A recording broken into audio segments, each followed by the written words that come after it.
Hello, my name is Eddie Stubbs, and this is... Katherine. And we're going to be talking about the Davids throughout history, so come along on our little journey. The first David we're going to look at is Michelangelos David, that was created between 1473 and 1475, and it was commissioned by the Medici family. David stands with his left hand on his hip. In his right hand he carries a sword. The head of Goliath rests at his feet. Goliath's face has an expression of grief on it, and his hair is extremely idealized and swirls around his face. David is wearing a tunic that was the latest fashion of the time and has matching boots. David appears to be an adolescent boy because his body is very feminine, and this is emphasized by the fact that his body is extremely cosapostute to the left. The statue's hair is also idealized, and he has a victorious smile on his face. The David we are now looking at is Donatello's David that was created in 1430s and was also commissioned by the Medici family. This David is reminiscent of the first David because he stands in the same pose as the last one.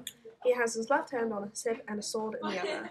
Unlike Verashi's David, this David is completely nude, and with the exception of his boots and hat.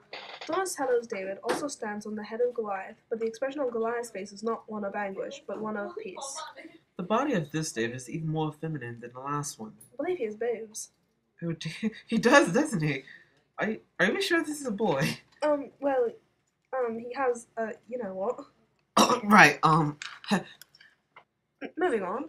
The next David we are going to look at is Michelangelos David. Unlike the other two Davids, there's nothing feminine about this David. This David is not standing at the head of Goliath because he's depicted before the battle. Note that the arms and hands of this David are too big for his body. Unlike the other Davids, this has a slingshot which is biblically accurate, where the other two have swords. His body and hair are extremely idealized. The last David we're going to look at is a random David that we found on Google.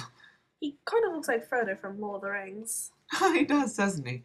Look at the Goliath's head. It kind of looks like the head of Davy Jones from Pirates of the Caribbean. But I'm seriously convinced that this David is Frodo. It looks a lot like Frodo, the little hobbit person.